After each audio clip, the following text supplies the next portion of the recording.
আসসালামু আলাইকুম সুপ্রিয় শিক্ষার্থীবৃন্দ, তোমরা সবাই কেমন আছো? আশা করি আল্লাহর রহমতে তোমরা সবাই ভালো আছো। আমিও আলহামদুলিল্লাহ ভালো আছি। নিশ্চয় তোমরা ঘরে আছো এবং স্বাস্থ্যবিধি মেনে চলছো।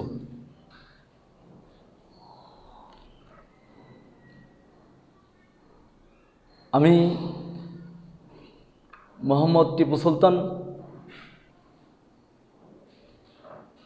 প্রভাষক, বাংলা বিভাগ, দৌলতপুর কলেজ, দৌলতপুর, কুষ্টিয়া। আমি তোমাদের সামনে আজকে যে বিষয় নিয়ে আলোচনা করব সেই বিষয়টা হচ্ছে মাস্টার শেষ পর্বের ছোট গল্প। ছোট গল্পটির নাম হচ্ছে অপরিচিতা। এই অপরিচিত গল্পের লেখক রবীন্দ্রনাথ ঠাকুর, বাংলা সাহিত্যের বীর পুরুষ। এই অপরিচিত গল্পের আগে আমরা এই বিশ্বকবি রবীন্দ্রনাথ ঠাকুরের সম্পর্কে আমরা আগে জেনে নেব। বিশ্বকবি রবীন্দ্রনাথ ঠাকুর বাংলা সাহিত্যের সকল ধারায় তার ছোঁয়া রয়েছে। শুধুমাত্র একটি শাখায় তার ছোঁয়া নাই, সেটা হচ্ছে কি মহাকাব্যে। কি কাব্যে? মহাকাব্যে।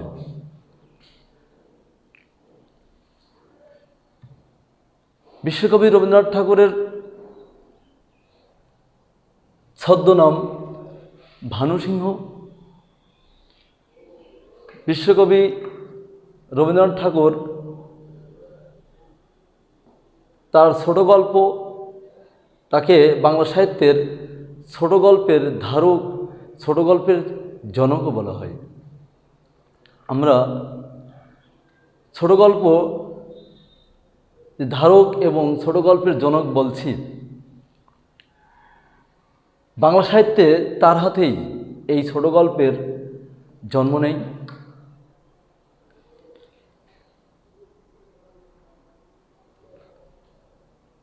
বাংলা সাহিত্যের প্রথম এশীয় মহাদেশের মধ্যে নোবেল বিজয়ী মহান বীরপুরুষ বিশ্বকবি রবীন্দ্রনাথ ঠাকুর নোবেল পুরস্কার পেয়েছিল কিসের জন্য? গীতাঞ্জলির জন্য। গীতাঞ্জলি কাব্যগ্রন্থের জন্য নোবেল পুরস্কার পেয়েছিল প্রথম এশীয় মহাদেশের মধ্যে। এই গীতাঞ্জলি প্রকাশিত হয়েছিল 1910 সালে। 1910 সালে এই গীতাঞ্জলি প্রকাশিত হয়েছিল। আর গীতাঞ্জলির জন্য নোবেল পুরস্কার পেয়েছিল কত সালে? 1913 সালে। কত সালে? 1913 সালে। রবীন্দ্রনাথ ঠাকুর মাত্র 15 বছর বয়সে বনফুল নামক কাব্যগ্রন্থ লেখেন। কি ফুল? বনফুল।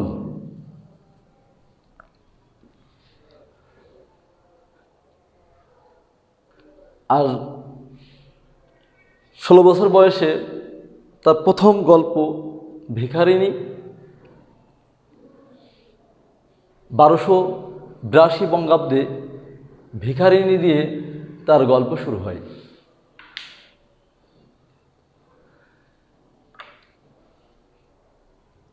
বাদবাকি সময়টুকু তার 95টি গল্প রচনা করেন। তার মধ্য থেকে আমরা মাস্টার শেষ পর্বের রবীন্দ্রনাথ ঠাকুরের 20টি নির্বাচিত ছোট গল্প রয়েছে। তার মধ্যে অপরিচিতা একটি।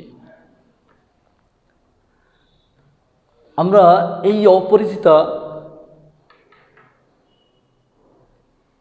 গল্পে এখন যেতে পারি।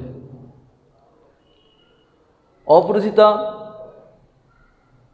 এই অপরিচিতা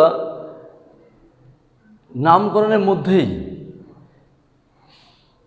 অচেনা, অপরিচিত অপরিচিত মনোভাব আমরা দেখতে পাচ্ছি।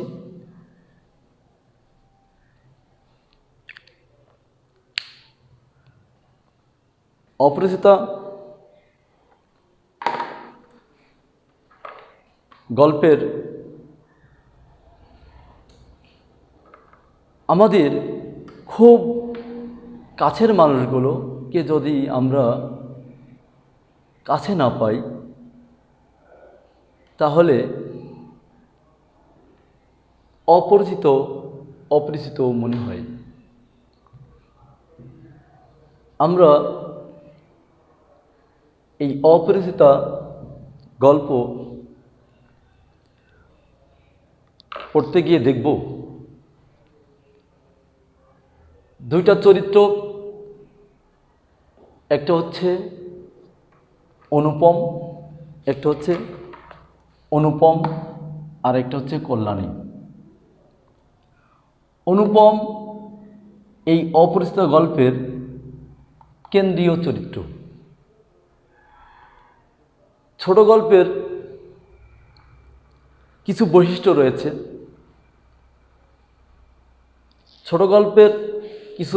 রয়েছে। তার মধ্যে এই অনুপম ছিল উত্তম পুরুষের। এই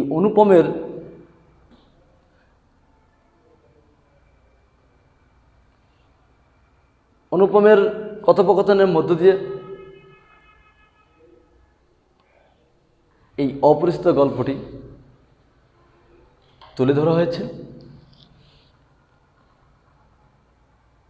অনুপম এই গল্পের নায়ক, আর নায়িকা ছিল কল্যাণী। অনুপম, তার বয়স ছিল 27। এখানে 5টি বয়সের কথা বলা হয়েছে।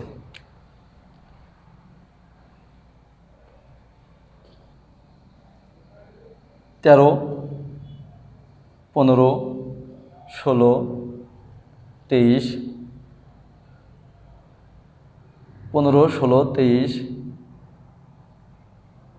25 আর 27। এই 5টি বয়সের কথা বলেছে। এই 5টি বয়স আমাদের সমাজের যারা বয়োজ্যেষ্ঠ আছে, তারা এই 5টি বয়সকে ব্যঙ্গাত্মকভাবে দেখেন। তার মধ্যে আমাদের অনুপম একজন।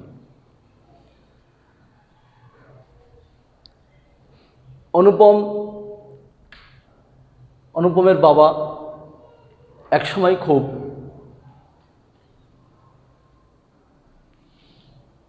গরিব ছিল।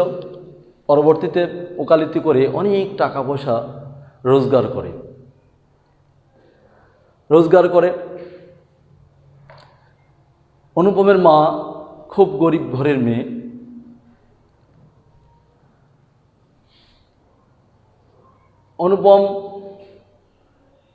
অনুপমের বাবা যখন মারা যায়, অনুপমের মামা তার পরিবারের দেখাশোনার এজেন্ট হিসাবে কাজ করে।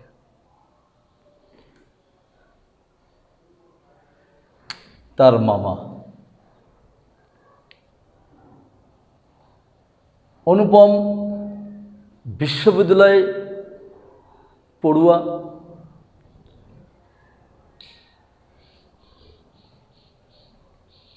ছাত্র, পড়াশোনা শেষ করে, পড়াশোনা চুকিয়ে বাড়িতে বসে আছে।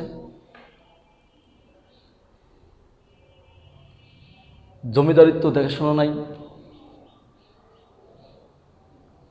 এই অবসর সময়ে সে বাড়িতে দিন কাটায়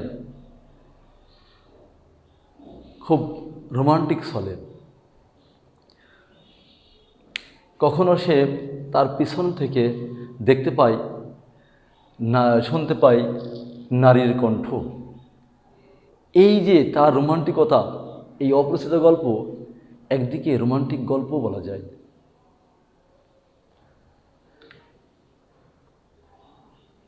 অনুপম তার এই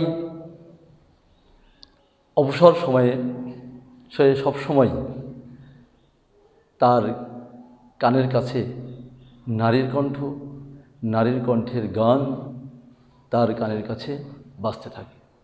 এমতো অবস্থায় তার বন্ধু হরিশ কানপুর থেকে ছুটিতে বাড়িতে আসে। কানপুর থেকে ছুটিতে বাড়িতে আসে। বাড়িতে এসে অনুপমকে বলে, ও হে, মেয়ে যদি বলো একটি খাসা মেয়ে আছে। এদিকে অনুপমের রোমান্টিকতা ভাব, তারপরে আবার তার বন্ধু হরিশ রোমান্টিক ছলে এসে বলছে, ও হে, মেয়ে যদি বলো একটি খাসা মেয়ে আছে। হরিশ অনুপমকে এই কথা বলে অনুপমকে আরও বিচলিত করে দেয়, উতলা করে দেয়। অনুপম তখন হরিশকে বলে যে আমার সকল দায় দায়িত্ব আমার মামার, আমার বিয়ে সম্বন্ধ, আমার সব কিছু দেখভাল করবে আমার মামা। আমার মামাকে বলতে হবে। হরিশকে এই কথা বলছে অনুপম। হরিশ গেল তার মামার কাছে। মামার কাছে গিয়ে মামাকে বলল কল্যাণীর কথা। মামা তখন জিজ্ঞাসা করল, কল্যাণীর বয়স কত? তখন বলল বয়স 15। এই তো। মামার তখন মাথায় হাত। মামা তখন টেনশনে বিচলিত। মা বলল, এ মেয়ের তো অনেক বয়স হয়ে গেছে। হরিশ বলল, ও হতে পারবে না। অনুপমের মামা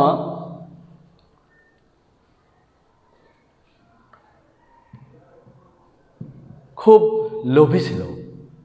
অনুপমের মামা সবসময় চিন্তা করতো, আমি এমন ঘরে সম্বন্ধ করব যে ঘরের মেয়ে এসে আমাদের পরিবারে মাথা উঁচু করে কথা বলতে পারবে না। এমন ঘরের মেয়ে চাই।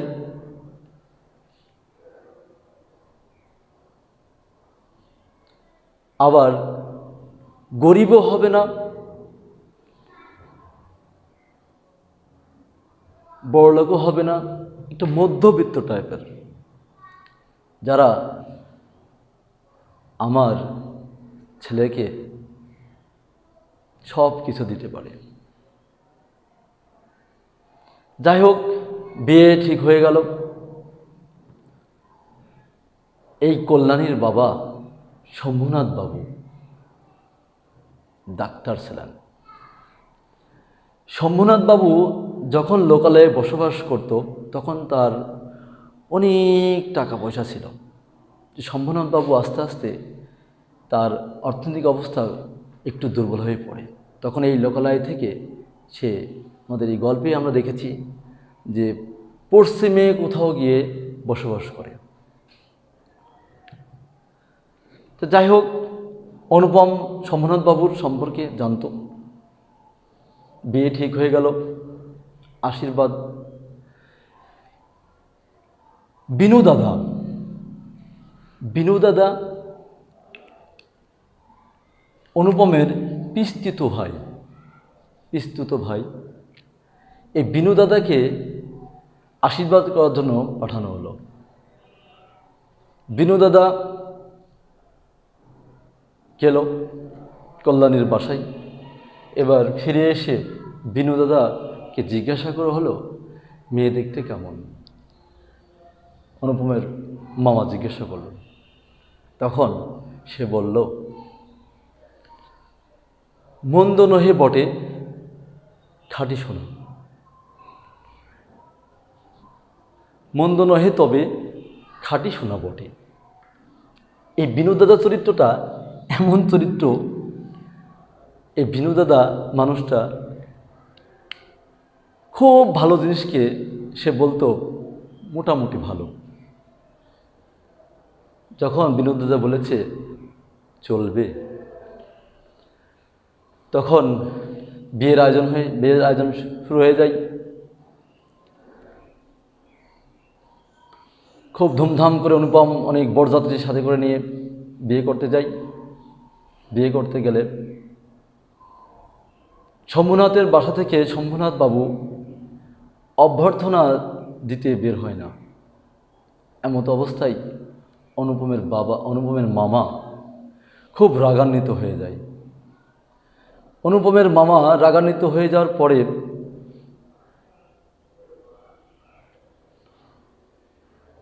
শম্ভুনাথ বাবুর বন্ধু উকিল বাবু নর্মতা ভদ্রতার সহিত তাদেরকে অভ্যর্থনা জানায়।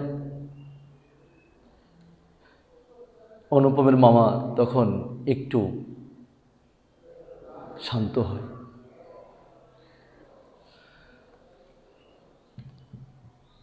অনুপমের মামা শম্ভুনাথ বাবুকে বলল, তোমার মেয়ের গায়ে যত গয়না আছে বা সোনা আছে সব খুলে নিয়ে এসো। আমি বাড়ি থেকে শেখরা সাথে করে নিয়ে এসেছি। কি? ছেকরা সাথে করে নিয়ে এসেছি। শম্ভুনাথ বাবু তার মনের ভিতরে তখনই খটকা লেগে যায়, এদের সাথে আত্মীয়তা করা যায় না।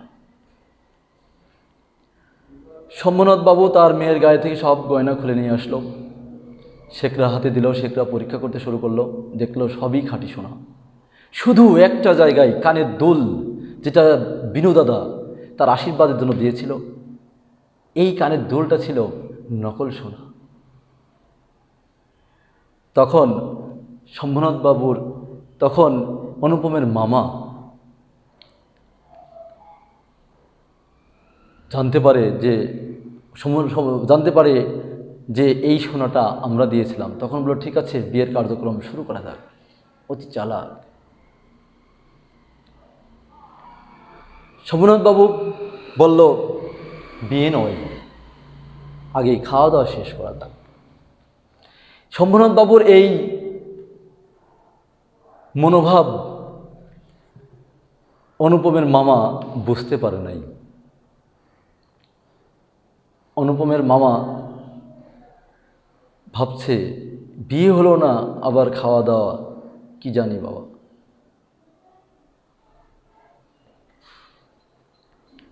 খাওয়া দাওয়া শেষ।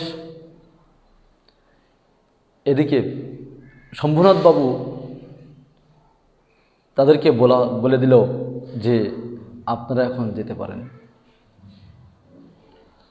যাই হোক, তারা চলে আসলো খুব রাগান্বিতভাবে এবং হট্টগোল করে এবং ভাঙচুর করে।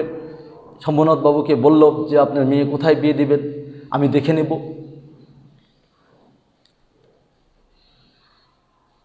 কোন ঘরে বিয়ে দেয় আমি দেখে নেব। শেষ পর্যন্ত তারা চলে আসে। কল্যাণীর বিয়ে ভেঙে গেল। কল্যাণীর বিয়ে ভেঙে গেল। সমাজের মানুষ, মেয়ের বিয়ে ভেঙে গেলে মানুষ কটু কথা বলতে দ্বিধাবোধ করে না। যে যেমন পারে তাদের পরিবার সম্পর্কে একেবারে যা মুখে আসে তাই বলতে শুরু করলো। যাই হোক, একটা বছর পার হয়ে গেল, তবু তাদের এই অপমান ঢাকলো না। এমত অবস্থায় কল্যাণীর মাঝে মাঝে আবার বিয়ে সম্বন্ধ আসত। এদিকে অনুপম তার মাকে নিয়ে তীর্থে যাওয়ার জন্য রেলগাড়িতে, যাকে বলে ট্রেনে উঠে তীর্থে যাওয়ার জন্য তারা যাচ্ছিল। এমতো অবস্থায় একটা মেয়ে কণ্ঠ বাইরে থেকে ডাক দিচ্ছে, এই শীঘ্রই আয়। তখন অনুপমের ঘুম ভেঙে যায়। ট্রেনের জানালা খুলে আশেপাশে খুঁজতে থাকে যে একটা মেয়ে কণ্ঠ, গানের কণ্ঠ, খুব চেনা চেনা পরিচিত, চেনা চেনা মনে হচ্ছে, কিন্তু তাকে দেখতে পায় না, কারণ সেদিন ছিল অন্ধকার। যাই হোক, কানপুরে যাওয়ার জন্য এক স্টেশন থেকে আর এক স্টেশনে যেতে হয় অনুপমের মা আর অনুপম স্টেশন থেকে নেমে আর এক স্টেশন বদলানোর জন্য তারা অন্য স্টেশনে যায়। এমত অবস্থায় তার একটি ফটোগ্রাফ তোলার একটা ক্যামেরা রেখে আসে স্টেশনে।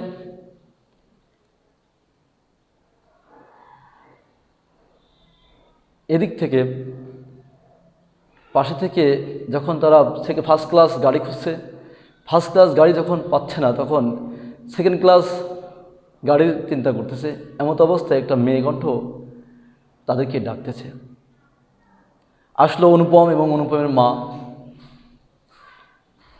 এসে গাড়িতে উঠে অনুপম এবং অনুপমের মা চিন্তা করতেছে, একটা মেয়ে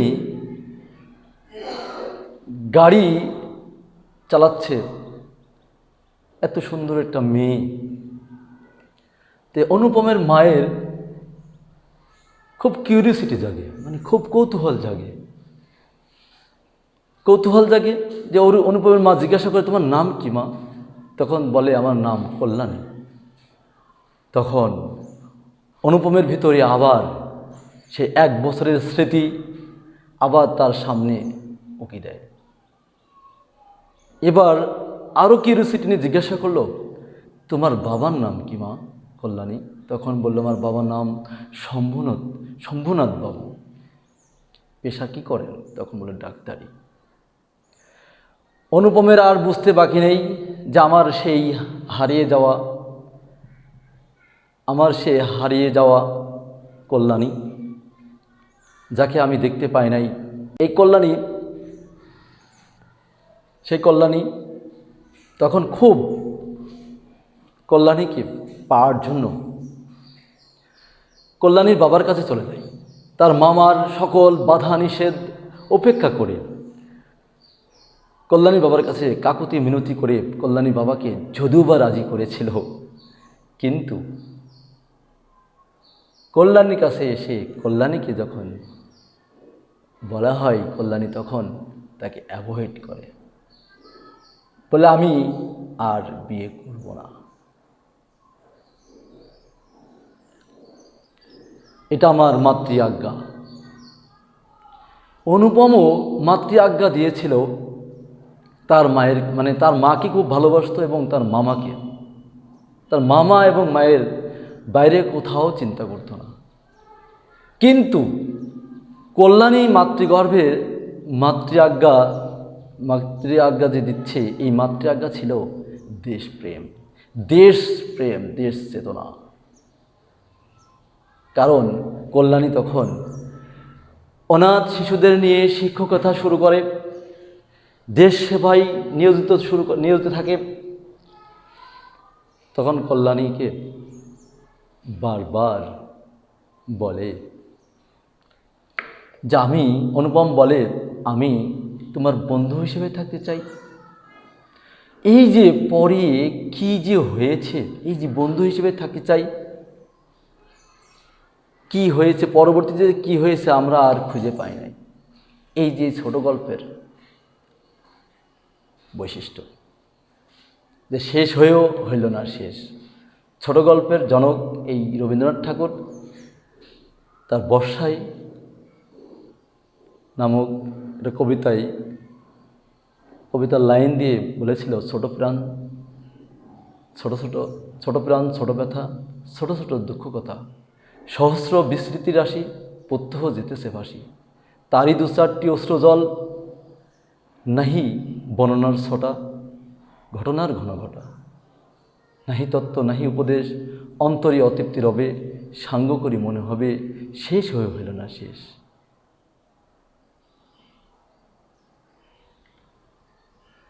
তার মানে এই যে শেষ হয়ে হইল না শেষ, এই কথাটা দিয়েই আমাদের রবীন্দ্রনাথ ঠাকুর তার ছোট গল্পের যে সার্থকতা, এই ছোট গল্পের যে সার্থকতা এখানেই তিনি উপস্থাপনা করেছেন।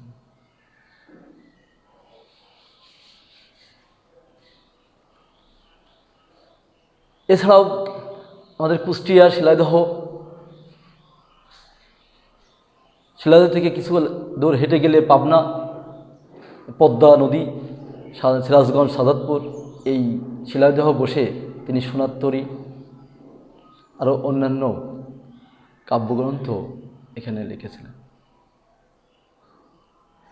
এই গল্প থেকে আমাদের শিক্ষণীয় বিষয় হচ্ছে এই যৌতুক প্রথা। আমরা রবীন্দ্রনাথ ঠাকুরের অনেক অনেক ছোট গল্প পড়েছি, সেখানে নারীদের যৌতুকের কারণে নারীরা নির্যাতিত হয়েছে, তাদের ঘর ভেঙেছে, তাদের সংসার ভেঙেছে, কিন্তু এই জায়গায় এসে দেখেছি নারী এবং পুরুষ সম্মিলিতভাবে এটা প্রতিবাদ গড়ে তুলেছে। যে শম্ভুনাথ বাবু তার ব্যক্তিত্বের পরিচয় দিয়েছে, আর কল্যাণী এই পুরুষ শাসিত সমাজকে শিক্ষা দিয়েছে। এখান থেকে আমাদের এই যৌতুক একটা ঘৃণিত একটা সমাজের বাসা বেঁধেছে, এখান থেকে আমাদের বেরিয়ে আসতে হবে এবং এই যৌতুককে আমরা না বলবো। আর এই যে কলস পড়ুয়া এই অনুপমের মতো ব্যক্তহীনতা পরিচয় আমরা দিব না। আমাদের নিজের পায়ে দাঁড়ানোর জন্য চেষ্টা করব, নিজের বুদ্ধিতে চলার চেষ্টা করব। এই গল্প থেকে এই শিক্ষণীয়গুলো আমরা শিখে থাকব, যে আমরা বলিষ্ঠ ব্যক্তিত্ব, বলিষ্ঠ মনুষ্যত্ববোধের যেন বিকাশ লাভ করতে পারি। এই বলে আজকের ক্লাস আমরা এখানে শেষ করছি। পরবর্তীতে অন্য একটি বিষয় নিয়ে আমরা আলোচনা করব। ঠিক আছে, তোমরা সবাই ভালো থেকো। খোদা হাফেজ।